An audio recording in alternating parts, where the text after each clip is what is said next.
Noticieros Primerísima. Continuamos. Las 8 de la mañana, 34 minutos. Bueno, la pregunta es si usted fue parte de esta consulta para juzgar a los expresidentes que, lejos de recabar las firmas necesarias, bueno, se armó una polémica tremenda. Y para hablar de este tema hemos invitado esta mañana a Emilio Álvarez y Casa, un senador independiente, un sociólogo mexicano dedicado a la promoción de la democracia que tanto aspiramos en este país y que se ha ido construyendo poco a poco, a la defensa de los derechos humanos también. Emilio, muy buenos días. Mario, muy buenos días. Andrea, grande gusto saludarles y por su conducto al muy querido auditorio allá en Veracruz. ¿Cómo están? Buenos días, senador. Muy bien, Emilio, te mando un fuerte abrazo y agradezco el tiempo que dedicas a nuestra audiencia para hablar de este tema. Un tema que para algunos es inconstitucional, incluso para un personaje que estuvo en el Instituto Electoral, que es Luis Carlos Ugalde, hoy director general de Integralia, manifiesta que es inconstitucional someter a consulta si se juzga a exmandatarios de México.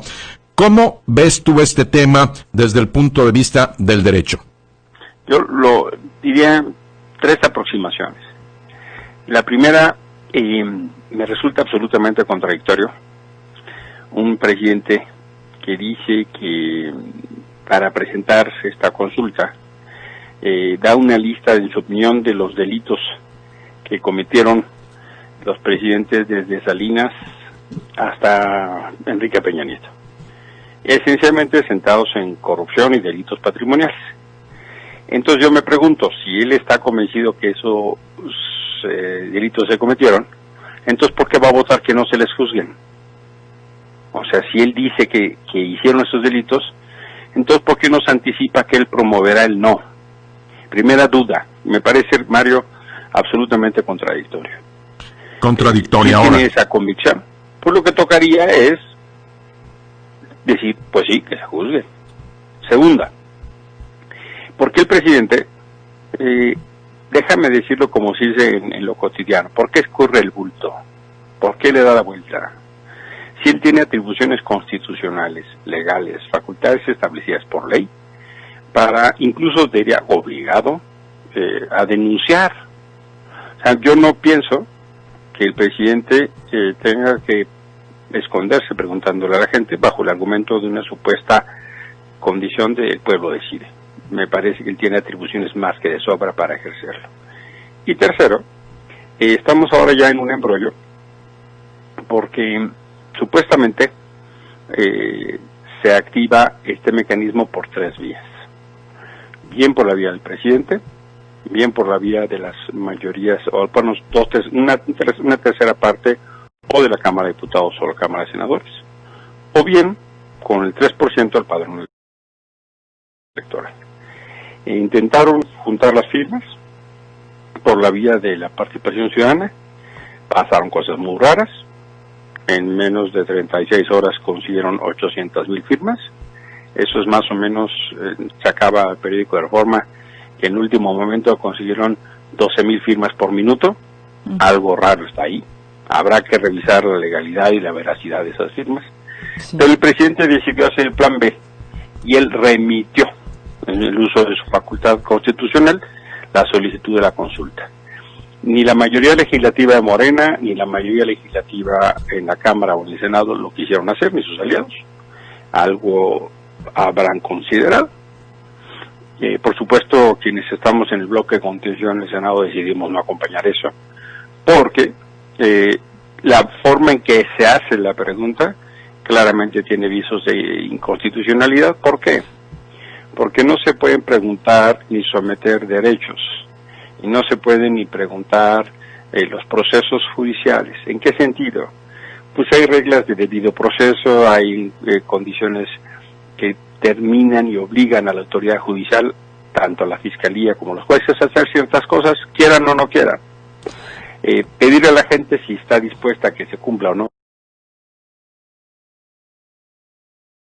la ley, pues es muy complicado. Es más o menos el blindaje de un pacto de impunidad. Tanto así que Pablo Gómez de Morena mete una supuesta ley de amnistía por si ganar el no, que queden a salvaguarda los derechos de las víctimas de estos presidentes. Honestamente, creo que es un ejercicio que tiene más una motivación electoral, una motivación de escarnio público, de show en año electoral. Muchas irregularidades, como usted dice, o cosas que no cuadran, senador. Precisamente usted el martes pasado hacía un evento en el que planteaba esto. ¿Está bien formulada la pregunta? ¿Qué irregularidades tiene ahí? Usted nos dice que no se puede preguntar sobre derechos y que la ciudadanía pida que se haga justicia como tal. Pero analicemos la pregunta en sí, o cómo debería estar pues redactada, de qué forma, digamos, es errónea.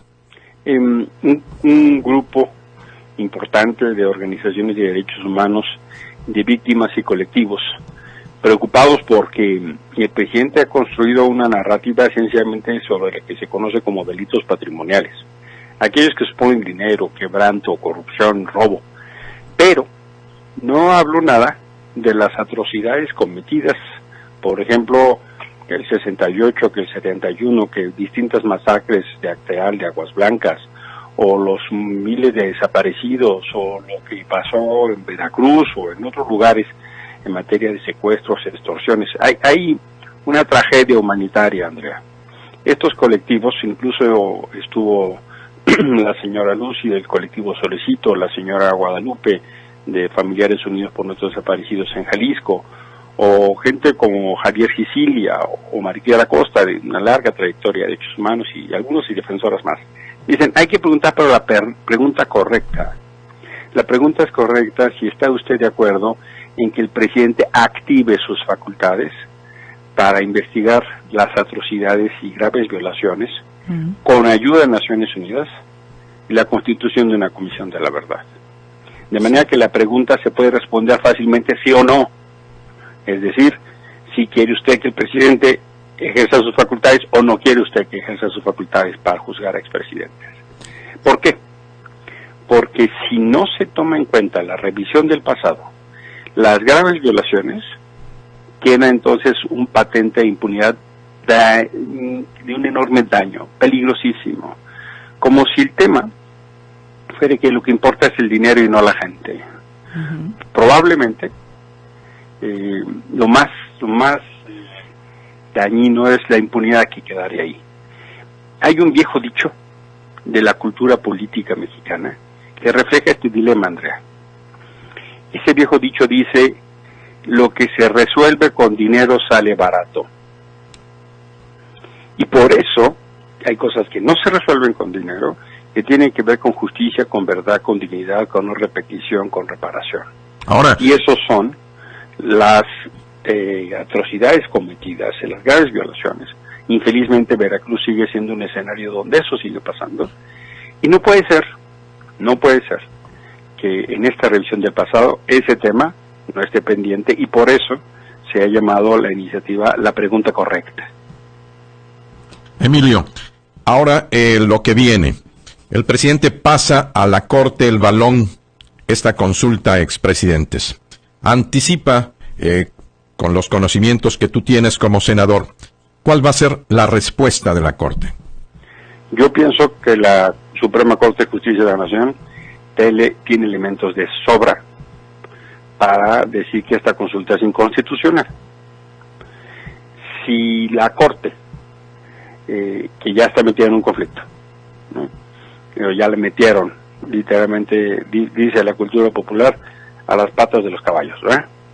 Porque si dice que es inconstitucional, que en mi opinión es inconstitucional, entonces pareciere que la Corte fue la que dijo, no, pues no hay que juzgar a los expresidentes. Si dice que adelante la consulta, entonces hay un vicio de origen de una enorme ilegalidad que nos va a llevar a un problema en dos dimensiones. Primero, vas a tener un presidente con tamborcito y matraca todas las elecciones. Y segunda, vas a tener un proceso que probablemente vicio de origen cualquier juicio que se pudiera presentar contra estos personajes.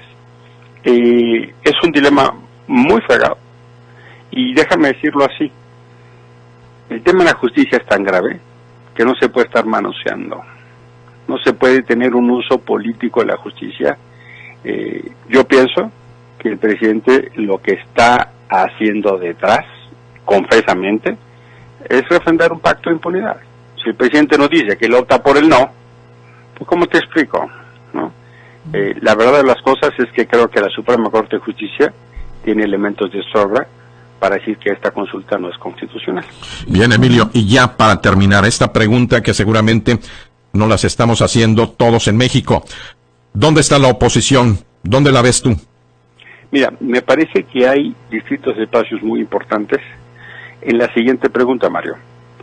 ¿Queremos que este cambio de gobierno, este momento del país, tenga una transición democrática?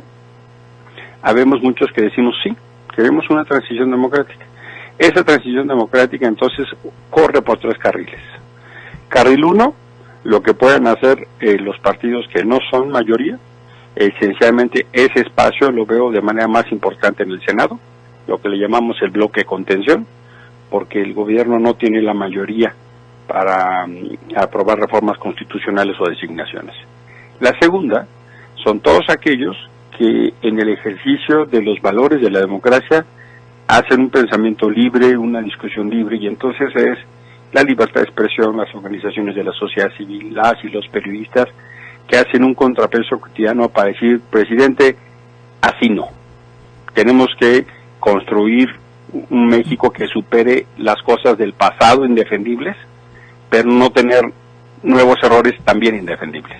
O sea, tenemos que retomar lo que sirva y construir un horizonte futuro que deje de polarizar y que deje de construir adversarios en periodistas, en feministas, en ambientalistas, en sociedad civil, en indígenas, en campesinos. Es decir, si el mundo se construye bajo los que el presidente no está de acuerdo y está de acuerdo, pues no tenemos un horizonte democrático. Tercera vía, un peso fundamental de actores ciudadanos. Yo pienso que ahí tenemos que tener la misma exigencia que hemos tenido con cualquier gobierno para tener las condiciones de política pública y de necesidades a la altura de las, déjame decirlo, la redundancia de nuestras necesidades. El presupuesto público, la acción pública. Este gobierno, el gobierno de Veracruz con Cuitláhuac, son depositarios de una enorme esperanza. Pienso que se está escurriendo entre las manos esa esperanza. Pienso que está llegando la desilusión. Pero hay que asumir con absoluta claridad que los gobiernos no del todo van a resolver. Entonces me parece que tanto en Veracruz, con el gobierno de Cuitláhuac, como a nivel federal, con López Obrador, o en donde fuera, la ciudadanía tiene que elevar la voz para exigir que las cosas funcionen. De manera que yo veo la oposición, en síntesis, Mario, en 3 carriles. Uno, los partidos políticos de oposición, esencialmente creo que juegan un rol importante en el Senado. En la arena pública creo que es importante que la oposición reconozca los errores que hizo y que deje de defender el pasado indefendible y proyecte un futuro de disputa. El debate es hacia adelante y no hacia atrás. Segundo, todos aquellos que hacen rendición de cuentas, libertad de expresión, público de lo público, sociedad civil, organizaciones, periodistas, medios como este, que justamente hacen preguntas para que reflexionemos todos. Y tercero, la ciudadanía, que siempre será lo más importante. Senador, ya con esta sí termino, pues veo también aquí su experiencia como presidente de la Comisión de Derechos Humanos, esto en Ciudad de México, y hemos tenido, en el Distrito Federal, sí, y hemos tenido pues esta situación con la CNDH. ¿La ve usted también como un órgano independiente? ¿Cuál cree usted que ha sido el rol de la titular, Rosario Piedra Ibarra, y si el presidente en este tema de los derechos humanos y esta voz de las madres ha sido, pues, o ha tenido un actuar correcto? Infelizmente, la CNDH está perdiendo de manera acelerada la autonomía y la independencia que debería ser su característica. Por supuesto que la CNDH tendría cosas que mejorar. Hubo gestiones que fueron enormemente criticadas, como las soberanas o la agencia. Había excesos de burocracia dorada que hay que limitar. Pero no se trata que ahora hagan lo mismo pero más barato.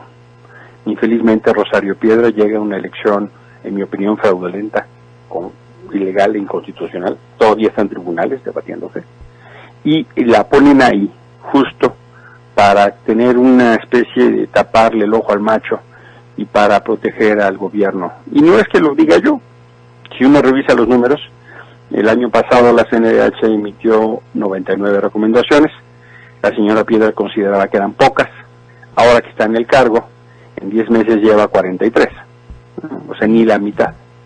Si uno revisa a qué dependencias, las secretarías de Estado federales tienen 5, Migración no tiene una sola, con todo y la crisis de los migrantes centroamericanos, el IMSS con toda la crisis del COVID, del coronavirus, lleva 2.